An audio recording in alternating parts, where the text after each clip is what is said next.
Boa noite, queridos. É uma alegria estar com vocês, que a graça e a paz do Senhor Jesus esteja sobre toda a igreja, nessa noite de celebração, nessa noite de festa, noite onde vamos celebrar a ceia do Senhor, e é com alegria que eu estou aqui com vocês, trazendo a saudação da Igreja Presbiteriana de Emelino Matarazzo. E também solidário ao reverendo João Marcos, que terá que passar por essa cirurgia na terça-feira. O reverendo João Marcos é muito querido, muito amado, uma pessoa que influenciou muito a minha vida, tem influenciado, e creio que tem sido uma bênção aqui na vida de vocês. Vamos orar por ele, a fim de que o Senhor o abençoe, e que em breve ele possa estar a todo vapor aqui, pastoreando a igreja, ministrando com alegria ao coração dos amados. Nós vamos meditar nas Escrituras, no texto de 1 Crônicas, capítulo 4, verso 9 a 10.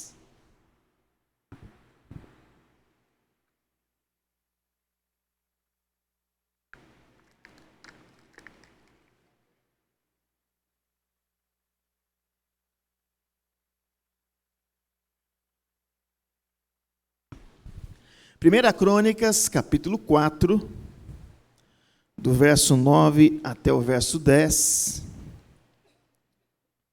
Nós temos aqui uma oração maravilhosa, uma oração que tem feito parte da minha vida.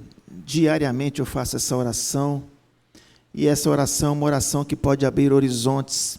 O conteúdo dessa oração, os princípios que estão por trás dessa oração, pode abrir novos horizontes para todos nós. E Deus tem me colocado esse texto em várias igrejas que eu tenho ido, eu tenho pregado, porque de certa forma tem feito parte da minha vida, da minha experiência com o Senhor. 1 Crônicas, capítulo 4, verso 9 e 10, diz assim: Foi Jabes mais ilustre do que seus irmãos. Sua mãe chamou-lhe Jabes, dizendo, porque com dores o dei à luz. Jabes invocou o Deus de Israel, dizendo, ó, tomara que me abençoes, e me alargues as fronteiras, que seja comigo a tua mão, e me preserve do mal, de modo que não me sobrevenha aflição. E Deus lhe concedeu o que lhe tinha pedido. Vamos repetir juntos o verso 10, todo mundo? Vamos lá? Jabes invocou o Deus de Israel, dizendo, ó, tomara que me abençoes, e me alargues as fronteiras, que seja comigo a tua mão, e me preserves do mal, de modo que não me sobrevenha aflição. E Deus lhe concedeu o que lhe tinha pedido. Feche seus olhos e vamos orar ao Senhor. Vamos pedir para que o Santo Espírito, Ele que conhece a cada um de nós que estamos aqui, Ele que conhece a sua história, o seu momento, através dessa porção da Escritura, possa falar ao seu coração, possa trazer verdades ao seu coração, convicções. Então peça pela sua vida, peça pelo irmão que está do teu lado, de maneira que haja uma unidade por todos nós em torno da palavra de Deus, de maneira que haja empatia no nosso coração quanto àquilo que a palavra de Deus quer nos trazer nessa noite. Vamos orar. Obrigado, Jesus, por estar aqui com meus irmãos, Igreja Presbiteriana de Jair Carvalho. Obrigado pela história dessa comunidade. Obrigado, Senhor, pelas portas abertas. Obrigado a Deus por esse retorno aos cultos. Muito obrigado pela liberdade que temos. Eu quero te pedir, Santo Espírito, que tu fales ao meu coração e fale ao coração de todos que estão aqui, de maneira, ó Deus, que possamos aplicar essa palavra ao nosso momento, diante das nossas crises, dos nossos conflitos e lutas. Que essa palavra, Senhor, possa ser um lenitivo, possa ser um incentivo ao nosso coração, para andarmos, ó Deus, de vitória em vitória e termos de fato uma vida abundante aos teus pés. É o que nós te pedimos, no nome de Jesus. Amém.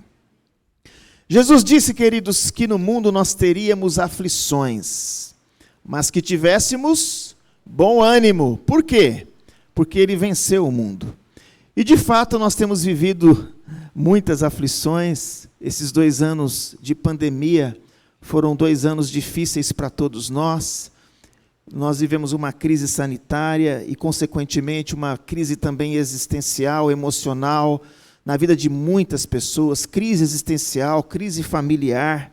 E como é importante, como igreja, nós aprendermos a lidar com as crises. Jesus nunca nos enganou. Ele disse que no mundo nós teríamos aflições, mas que tivéssemos bom ânimo. Ele também disse que o ladrão vem para matar, roubar e destruir, mas ele veio para nos dar vida, e vida com abundância.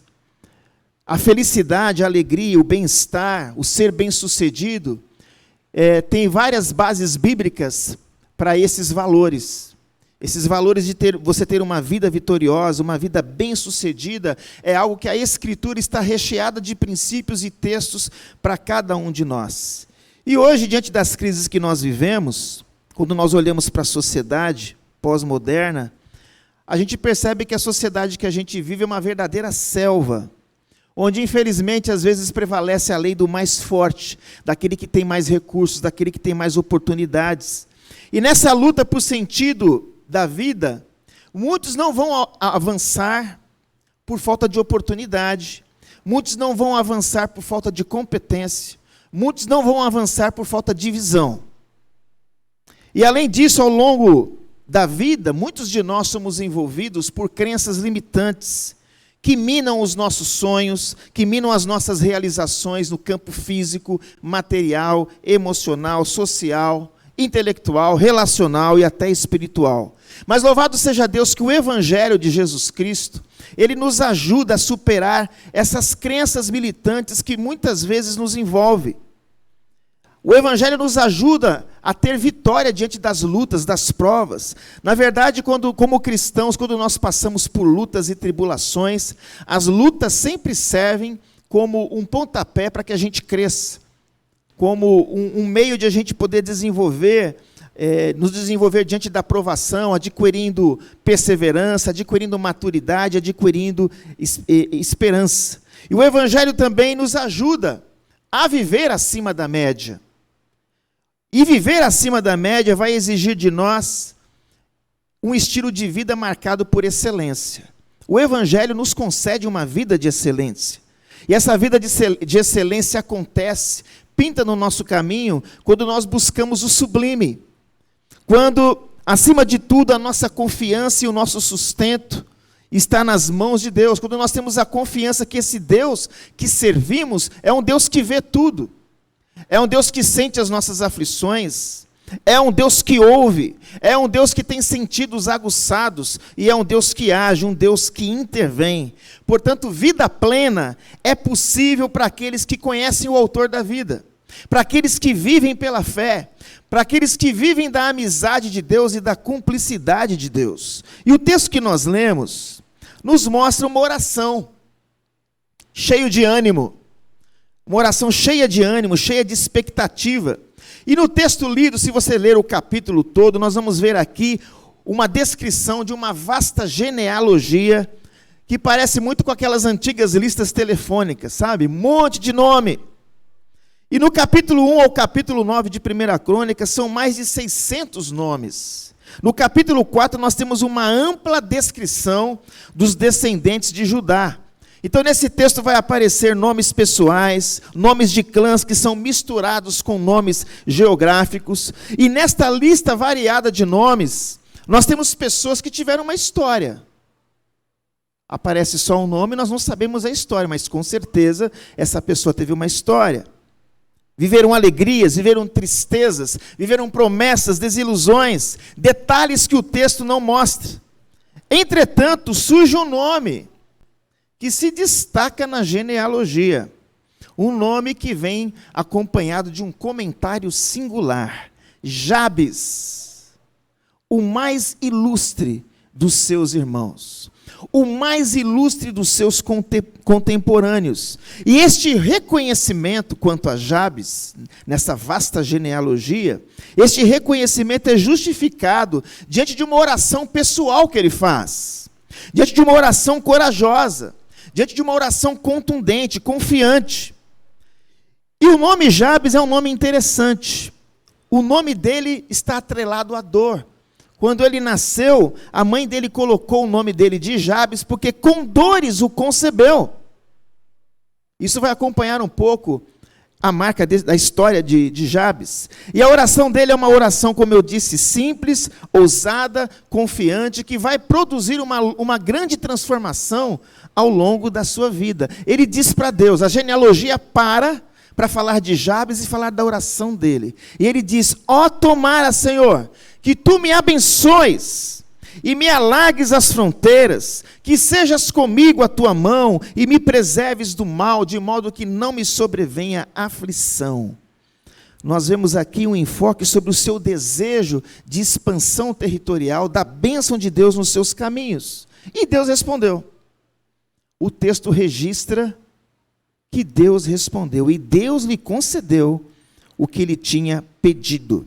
Jabes foi um homem que fez tanta diferença, que a Bíblia parou a genealogia só para citar a vida dele e detalhes da oração que ele fez. E entre tantos nomes, Jabes ainda recebe uma nota de reconhecimento. Ele foi o mais ilustre dos seus irmãos, ele foi o mais ilustre da sua geração entre os seus contemporâneos. Jabes foi um homem, diante desse relato, do qual nós podemos afirmar que ele viveu acima da média, no seu tempo. E diante das crises que nos enfraquecem hoje, que nos vulnerabilizam, será que é possível ter a fé e a determinação que Jabes teve?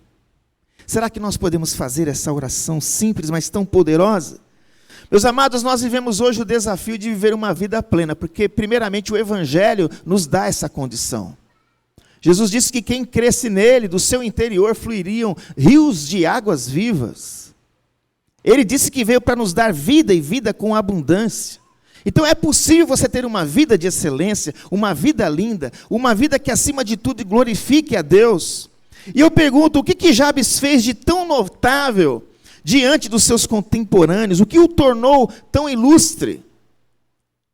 No contexto dessa oração, nós podemos extrair alguns princípios que podem nos ajudar diante das nossas crises, diante dos conflitos que eu e você temos neste mundo pós-moderno, neste mundo que está tão carente de Jesus, tão carente do Evangelho. E que princípios são esses? Quais os princípios para viver uma vida plena e acima da média que essa oração de Jabes nos apresenta? Um primeiro princípio importante, queridos: disponha-se a viver com excelência, a despeito das adversidades da sua vida. Se disponha a viver com excelência, a despeito das adversidades da vida.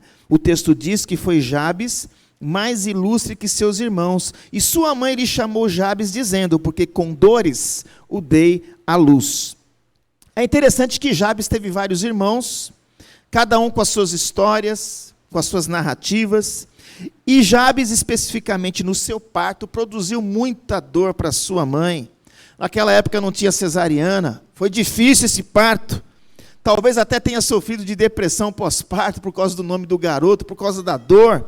E diante desse parto doloroso, esta mãe associa a dor do seu parto ao nome que vai dar para o menino.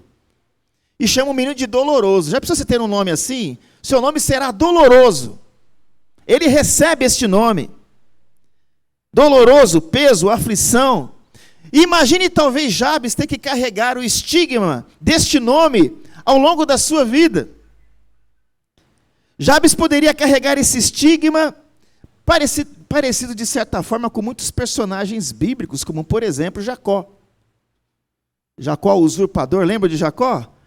Parece que o nome de Jacó acompanhou muitos traços da sua história, da sua vida. Mas aqui o texto mostra algo diferente. O Doloroso foi o mais ilustre de todos os seus irmãos. E com certeza ele conseguiu isso. Não faltou na vida de Jabes resiliência, esforço, dedicação. O brilho de Deus estava sobre ele, tanto é que o texto para falar dele. Jabes não se viu aquém e nem além. Tudo indica que ele tinha uma imagem positiva sobre si mesmo, para ele conseguir chegar nesse patamar que ele chegou. A Bíblia diz, o Senhor diz para nós, eu é que sei que pensamentos tenho ao vosso respeito, diz o Senhor, pensamentos de paz e não de mal, para vos dar o fim que desejais. Qual é o pensamento que você acha que Deus tem sobre você? Como é que você se vê no espelho da alma? Você se sente amado por Deus? Você se sente a menina dos olhos dele? Quanta gente hoje, queridos, enfrenta a triste impressão de viver uma sina, de que nada vai dar certo na vida dele. Pessoas que têm uma autoestima baixa, gente que carrega em sua história fatos do passado que machucam, que marcam, que rotulam. Muita gente que associa seus conflitos, seus traumas, seus recalques, a sua hereditariedade aos seus pais. Quanta gente vive conflitos da infância que não conseguem superar na vida adulta. Jabes, ele correu o risco de assumir a sina da dor em sua trajetória de vida, mas ele reagiu, ele foi resiliente e ele se destacou entre os seus contemporâneos. A gente aprende com isto que muitas vezes a sina e a oportunidade são duas faces de uma mesma moeda na nossa história. Deus pode transformar sinas, rótulos, em oportunidade para a nossa vida. Deus pode transformar o mal em bem na sua vida. Nós temos o exemplo de José do Egito, que na adolescência tinha sonhos que o perturbavam, e perturbavam ainda mais os seus irmãos, os seus pais. Mas os seus sonhos se transformaram em realidade. Diante de uma situação difícil, de uma situação de pressão, Deus ensinou para José que ele pode transformar o mal em bem. E quando você é adepto do Evangelho, da boa notícia do Evangelho, das promessas de Deus, das convicções da palavra de Deus, você pode também experimentar isso na sua vida. O Mar Vermelho pode ser um grande obstáculo diante de um inimigo que está às nossas costas. Mas o mesmo Mar Vermelho pode ser a avenida cercada por muros da água que vai nos libertar dos inimigos que estão nos perseguindo. Foi isso que aconteceu com Israel, quando eles estavam saindo do Egito. Quando eles olharam para o mar, o obstáculo, a dificuldade, o medo, a aflição. Mas quando eles clamaram, e Deus disse para Moisés, manda o povo marchar. Quando eles marcharam diante do mandato de Deus, o mar se abriu. E assim acontece nas nossas vidas, queridos. Nós temos que ter essa convicção de que Deus pode abrir os mares na nossa vida, diante das lutas que nós passamos. Paul Tournier, um psiquiatra cristão, ele diz que os órfãos foram as pessoas que mais influenciaram o mundo. Diante de uma pesquisa que ele fez no seu contexto, no século XX. E quando a gente pensa em um órfão, a gente pensa em alguém que passou por um momento muito difícil e precisou se superar. Da mesma forma, Deus nos dá na sua graça condições de superarmos conflitos, de superarmos rótulos, marcas, que às vezes a vida pode imprimir sobre nós. Jabes não mudou o seu nome. Não precisou mudar o nome, como aconteceu com Jacó. Mas Jabes mudou a sua história. Sua fé o capacitou a superar as suas limitações. Há uma frase que eu lembro de um sermão que eu ouvi uma vez que me marcou. A excelência de um homem, de uma mulher, é determinada pelas disciplinas dos seus ideais e pela coragem que ele tem para vencer as suas próprias limitações. Deus não nos tem dado, queridos, espírito de covardia, de medo, mas de poder, de amor, de moderação. A Bíblia diz que o justo viverá pela sua fé, e se retroceder, o Senhor não se compraz nele. A fé é a certeza das coisas que se esperam, a convicção de fatos que não se veem, e sem fé é impossível agradar a Deus. Como é que está a sua fé? Como é que estão as suas convicções? Eu pergunto, você tem alguma marca física, afetiva, espiritual? Alguma frustração que você carrega? Talvez na sua família, no seu casamento? Talvez uma rejeição na infância? É importante que pela fé você vença isso. Porque o nosso Deus é um Deus que age integralmente nas nossas vidas.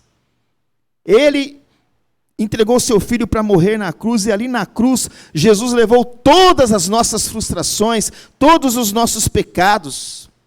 Deus nos vê de forma especial, queridos. Nós não somos um rascunho que caiu da mesa dele. Ele é conosco. Ele é o Deus Emanuel, Deus conosco, Deus presente. Isaías 41:10 diz: não temas, porque eu sou contigo. Não fique com medo, não te assombres, porque eu sou o teu Deus. Eu te fortaleço, eu te ajudo e eu te sustento com a minha destra fiel. Embora sejamos infiéis, Ele permanece fiel. Aleluia. Ele está presente. Portanto, lembre-se, não é o seu nome que dá significado, mas é você que dá significado para o seu nome, para a sua história, na medida que você crê, que você abraça as promessas de Deus. Portanto, não há uma sina tão fechada, tão final, que não possa ser convertida. Jesus pode fazer tudo novo, quando os valores da sua palavra entram no nosso coração e nos capacita a orar. Por isso que palavra e oração é uma coisa que tem que ter na vida de todo crente verdadeiro, autêntico. Viver pela fé é viver pelas promessas de Deus, é viver pelos preceitos de Deus que nos conduz a obedecê-lo. E uma vez que você tem o coração carregado pela palavra, você pode orar de forma eficaz. Aquilo que é amargo pode ser para você uma grande oportunidade. Você crê nisso? Tem alguma coisa amarga aí pesando? Pense na perspectiva de Deus transformar isso em algo bom. E às vezes o que é mais fácil pode ser uma grande queda na sua vida também. Não há oportunidade tão segura que não possa ser perdida. Portanto, não brinque com a graça de Deus. Aproveite todos os benefícios dessa graça ao longo da sua história, ao longo da sua vida. Quando você passar por uma crise, olhe para a crise como oportunidade, porque a Escritura mostra para nós as crises assim. Não como um abismo, mas como uma oportunidade. A palavra de Deus diz: quando você passar por conflito, fique feliz. Que difícil, né, a gente entender isso, né? Ficar feliz com uma prova, com uma luta, com uma doença, com uma limitação. Mas na medida que você coloca os seus olhos no Senhor Jesus, Ele vai fazer com que você aprenda a perseverar. Ele vai dar experiência para você, você vai adquirir experiência e você terá esperança que vem do Espírito Santo, da ação do Espírito Santo em nossos corações. Então, o primeiro princípio que a gente aprendeu aqui de Jabes é que você precisa se dispor a viver com excelência, a despeito das lutas, a despeito das adversidades da vida. Viver para a glória de Deus. Viver como um filho remido de Deus a despeito das lutas. Segundo princípio para viver acima da média: não tenha medo, não tenha receio em pedir. Clame pela bênção de Deus, com fé, com ousadia, com determinação. Olha que oração linda. Jabes invocou o Deus de Israel. Não era qualquer Deus, mas era o Deus revelado de Israel. Um Deus que tem atributos, um Deus que é onipotente, onipresente, onisciente, que tem todo o poder, está em todo lugar, sabe tudo. Jabes invocou o Deus de Israel, dizendo: ó, tomara, Senhor, que tu me abençoes e me alargues as fronteiras. Jabes invocou ao Deus de Israel e a sua oração foi centrada nesse Deus. Jabes não teve medo de pedir. Jabes teve uma ambição pela bênção de Deus. Ou seja, ele pediu coisas que eram genuínas, coisas que Deus tem o poder de disponibilizar para os seus filhos.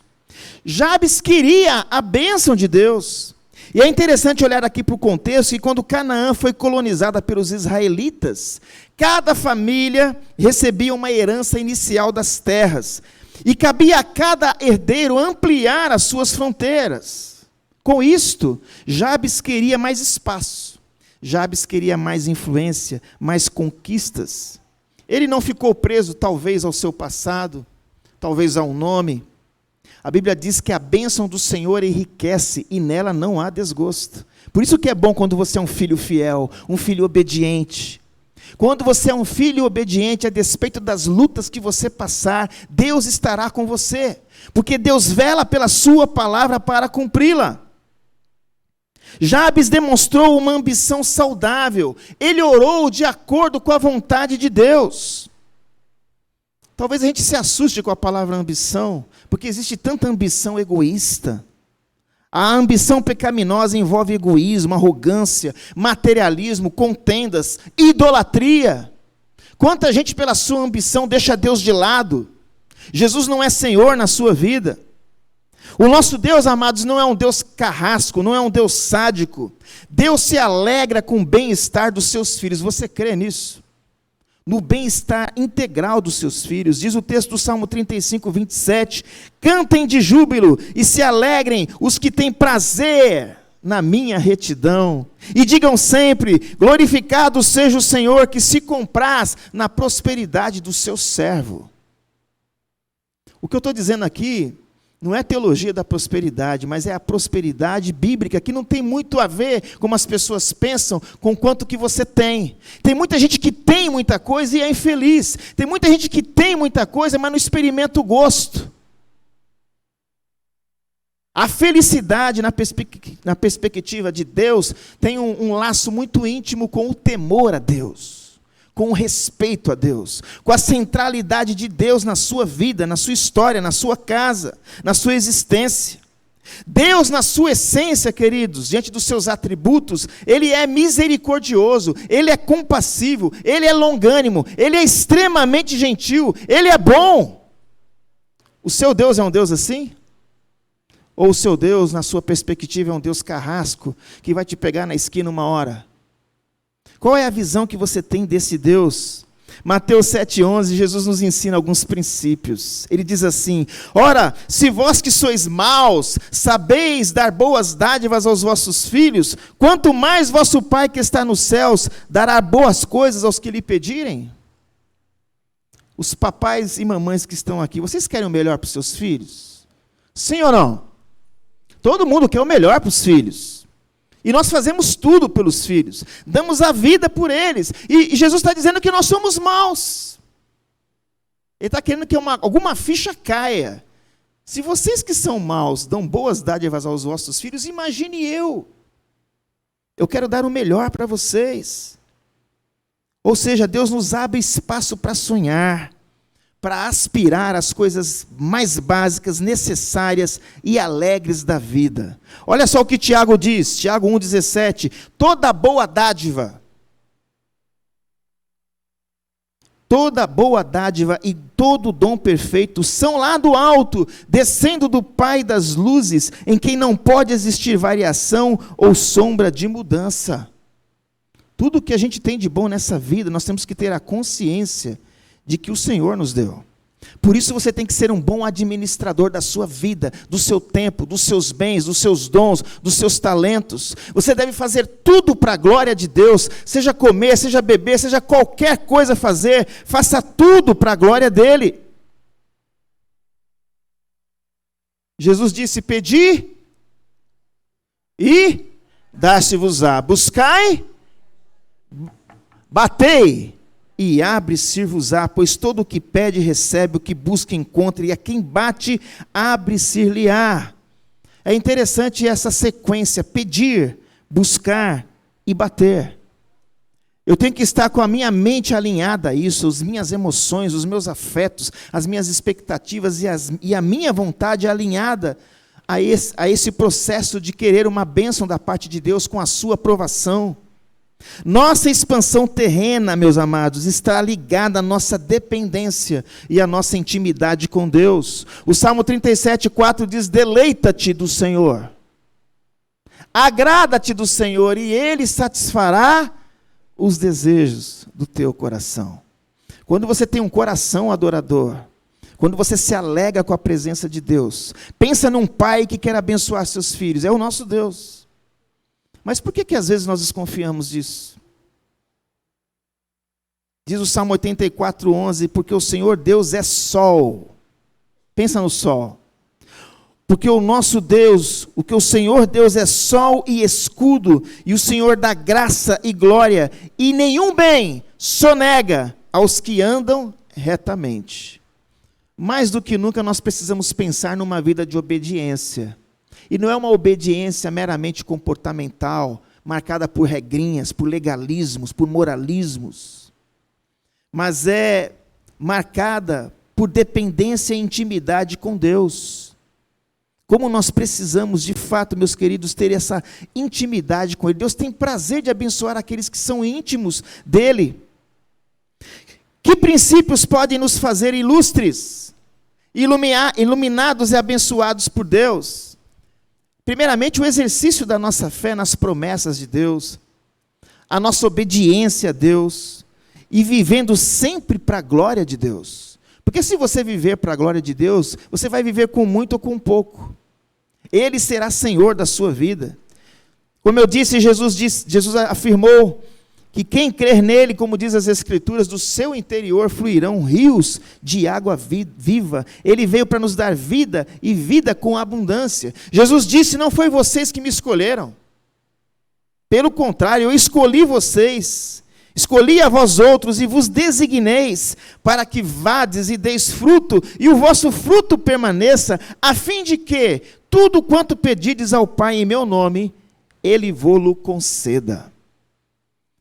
O cristão autêntico, ele tem que ter uma vida linda, uma vida frutífera, não uma vida isenta de conflitos. Você vai ter luta, e com a luta você vai crescer. Se você entender isso na perspectiva de Deus, você vai ser frutífero. O Salmo 1 diz isso, que o homem e a mulher, que de fato anda nos caminhos do Senhor, tudo o que ele fizer, ele será bem-sucedido. E qual é o segredo?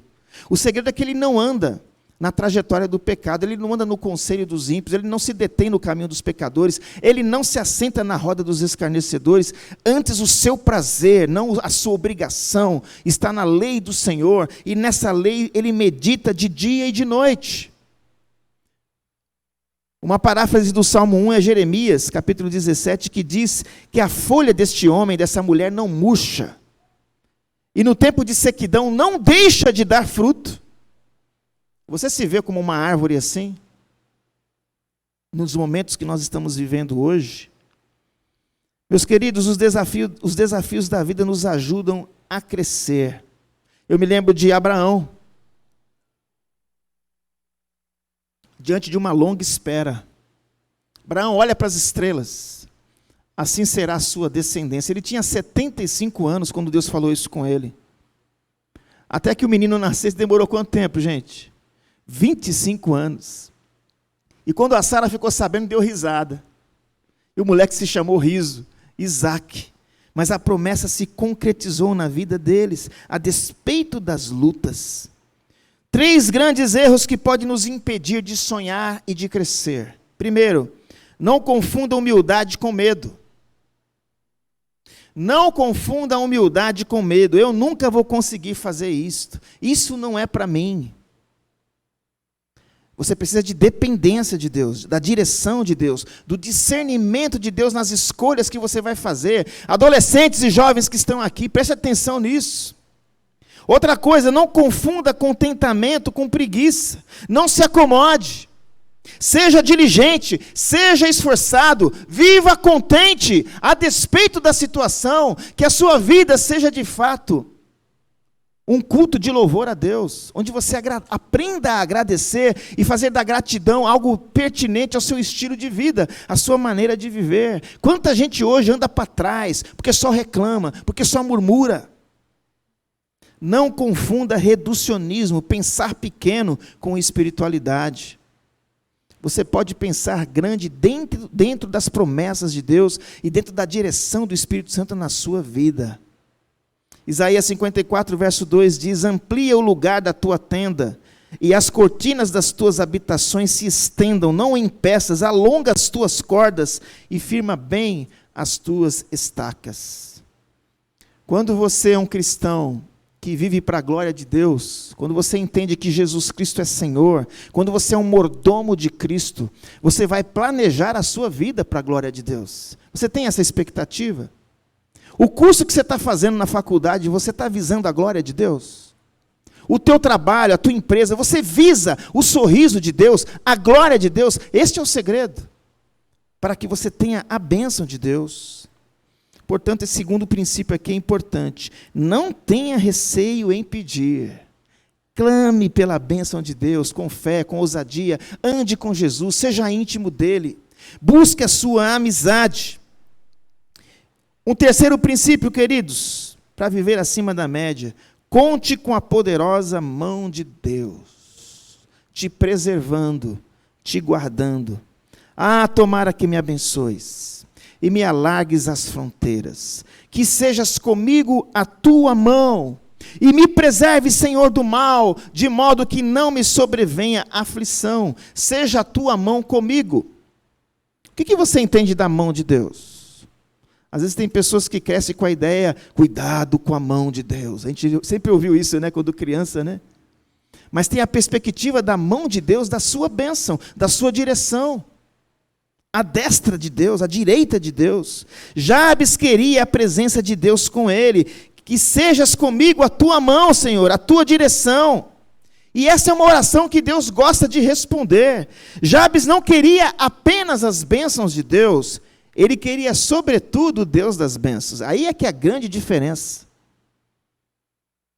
Tem muita gente aí fazendo permuta com Deus nas igrejas evangélicas. E se houver uma perseguição no Brasil, hein, queridos? Não está difícil de acontecer não, hein? Se você perder a sua casa por amor a Jesus, você vai ficar feliz? Você vai continuar seguindo Ele? Se você perder seu emprego, vocês estão percebendo a diferença? Quando Jesus é o centro das nossas vidas, nós temos a confiança de que Ele vai nos sustentar a despeito da luta, a despeito da adversidade. Comece a sua oração, falando de oração agora, você quer orar bem? Comece a sua oração se preocupando com a pessoa de Deus. Pai nosso que está onde? Nos céus. Santificado seja o seu nome. Quando nós amadurecemos na oração, nós não ficamos só na petição. Nós começamos a oração com a adoração. Se preocupe com a pessoa de Deus, com o nome de Deus. Em santificar este nome na sua maneira de viver e no nome de cristão que você carrega. Se preocupe com o governo dele, venha o teu reino, venha o teu governo sobre a minha história. Se preocupe com a vontade dele, seja feita a sua vontade. Você tem dúvidas quanto à vontade de Deus? Sobre a natureza dessa vontade? A vontade de Deus, queridos, ela é boa, ela é perfeita e ela é agradável. Amém? Você tem experimentado isso na sua trajetória de vida? Só experimenta isso quem obedece. Quem contempla esse Deus e contempla a sua amizade, a sua cumplicidade. Depois disso, depois de começar com a pessoa de Deus, com o governo de Deus e com a vontade de Deus, aí sim, você terá autoridade, você terá condições de orar pela sua provisão. Me dá, Senhor, o pão de quando? Pão de quando, gente?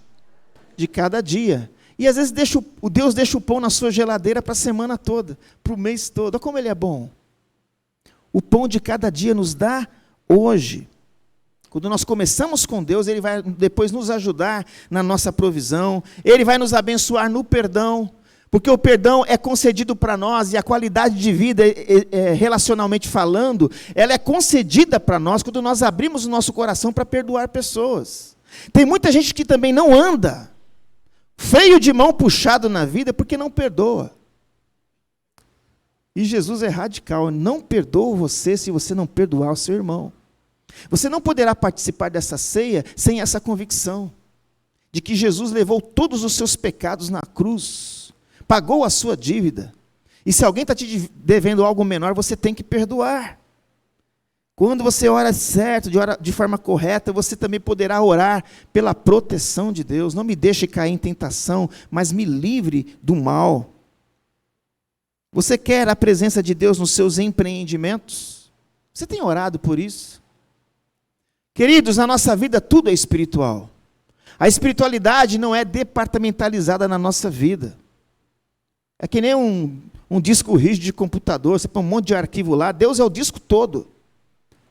Ele tem que ser Senhor da sua vida, para que você experimente isso que nós estamos falando aqui.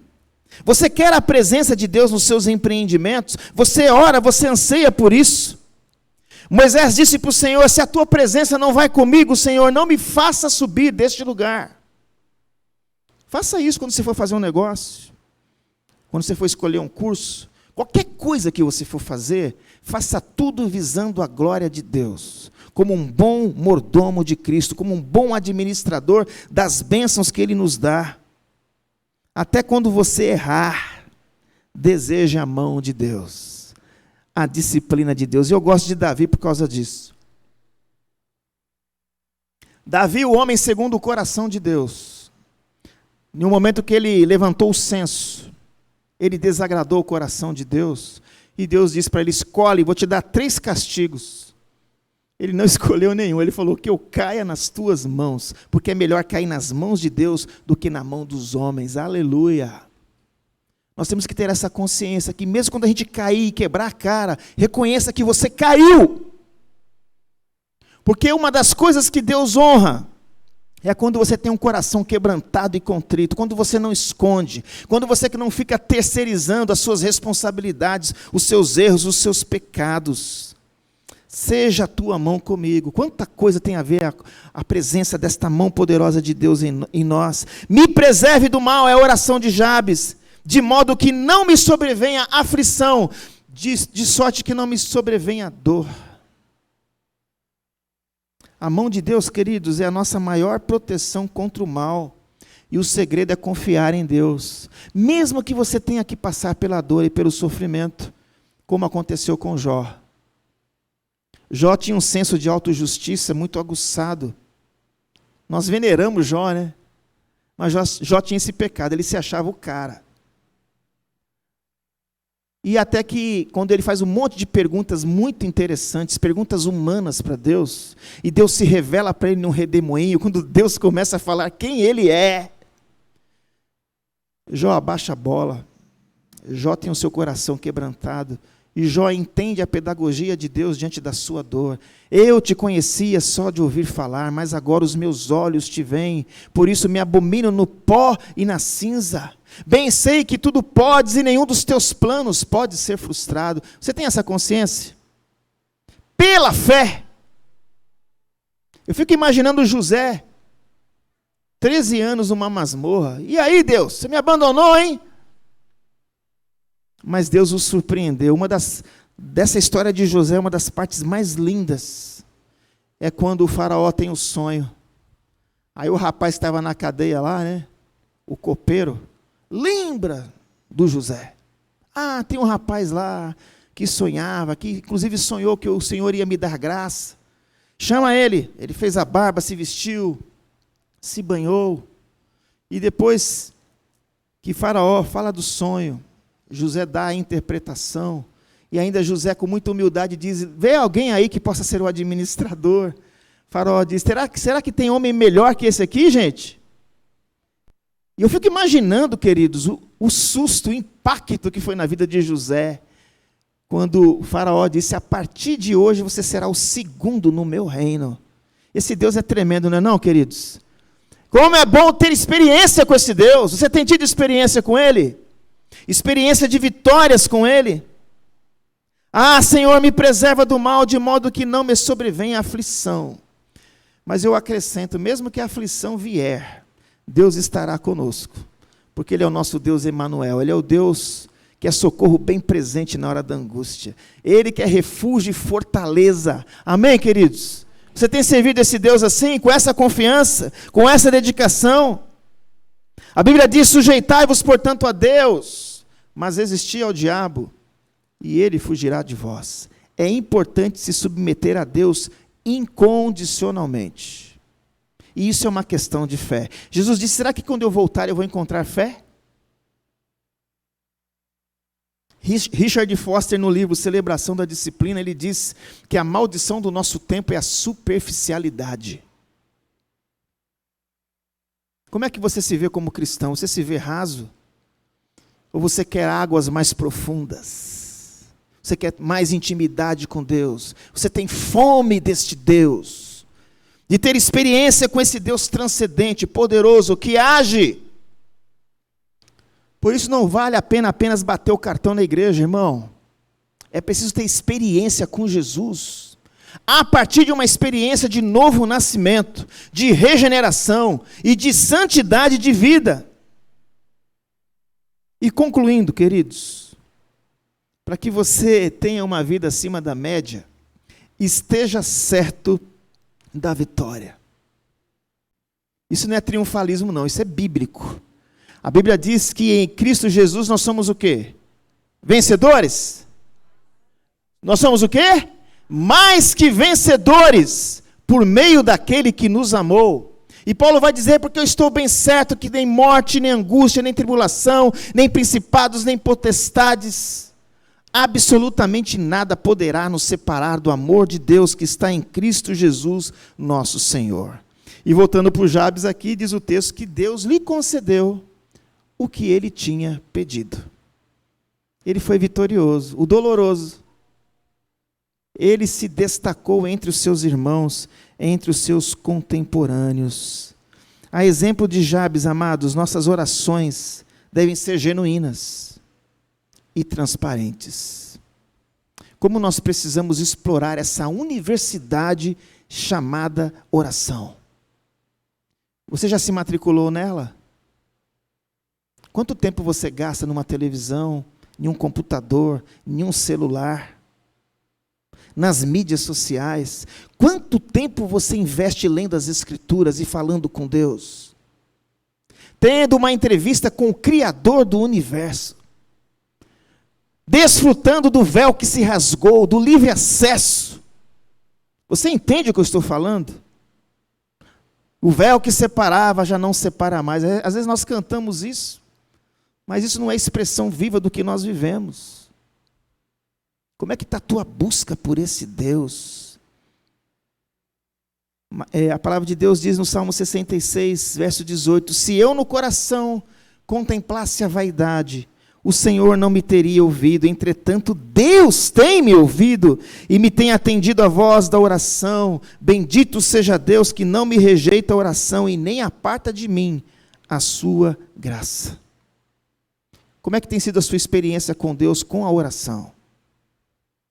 Nesses últimos tempos, queridos, nós precisamos de mais fome, de mais sede por Deus. Porque a fé de muitos está sendo abalada. O Covid que o diga. Quanta gente foi presa pelo medo, pela agonia existencial. Meus queridos, seja pela vida, seja pela morte, nós somos de Jesus Cristo. Amém?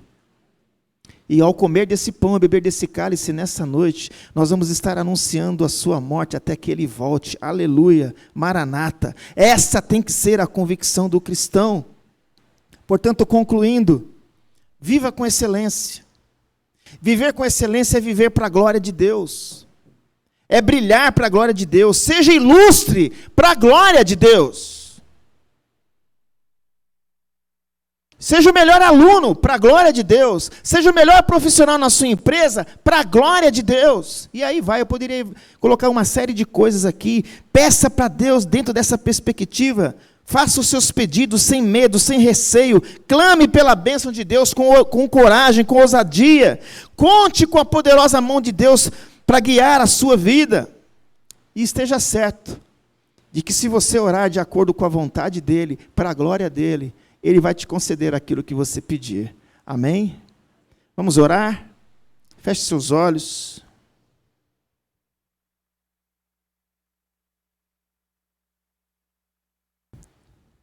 Coloque diante de Deus aí os seus conflitos, os seus medos, talvez alguma marca da sua história, do seu momento, talvez uma dor latente no coração, não sei. Coloque diante de Deus, hoje é noite de ceia. Diante de nós aqui, nós temos esse meio de graça. Jesus está aqui no nosso meio, queridos. Ele pode fazer proezas. Você crê nisso? Ele pode agir no seu coração. Ele pode mudar a sua história. Ele pode trazer brilho onde há escuridão. Ele pode trazer alegria onde há tristeza. Ele é o Deus das causas perdidas. Portanto, seja otimista. Seja otimista com o teu Deus, busque a direção dEle, tenha atitude, seja esforçado, seja diligente. Busque a presença dEle pela palavra, pela oração, busque a intimidade dEle, porque a intimidade do Senhor é para aqueles que o temem, os quais Ele fará conhecer a sua aliança. Obrigado, Senhor Jesus, por este encontro do teu povo. Obrigado, Espírito Santo, pela tua presença entre nós. Obrigado pela tua palavra, porque ela é viva e eficaz, mais penetrante do que qualquer espada de 2 gumes, apta para discernir os propósitos do coração e da mente. Oh Deus, desvenda os nossos olhos, para que contemplemos as maravilhas da tua lei. Que o Evangelho, Senhor, seja algo vivo para nós, no ordinário da nossa vida, no dia a dia, nas lutas, nós possamos experimentar da tua doce e maravilhosa presença. Oh Deus, derrama o teu Espírito sobre o teu povo.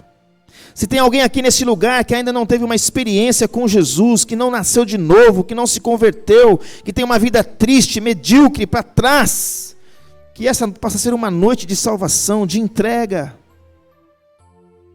Que o Senhor abençoe, ó Deus, aqueles que têm marcas na sua história, no seu passado, na sua infância. Gente que não consegue às vezes andar para frente, gente que se sente rotulada. Oh Senhor, o Senhor veio para nos dar vida e vida com abundância. O Senhor nos libertou do império das trevas e nos transportou para o reino do Filho do teu amor. Que nós possamos experimentar dessa libertação no dia a dia e naquilo que as circunstâncias e pessoas muitas vezes nos limitam. Faz isso nessa noite. E que essa noite seja uma noite de transformação, especialmente por podermos daqui a pouco participar da ceia do Senhor, onde o Senhor se faz presente no meio da tua igreja, onde o Senhor nos traz à memória o teu sangue derramado, o teu corpo entregue, onde o Senhor nos traz à memória que o Senhor está presente aqui conosco, e de que um dia o Senhor voltará para buscar o seu povo para sempre. Aleluia. Que essas convicções encham o nosso coração de fé nessa noite, nos tire do comodismo, da inércia e de uma vida triste e infeliz. Faz isso, Senhor, para o teu louvor, para a tua glória, em nome de Jesus. Amém. Deus nos abençoe, amados.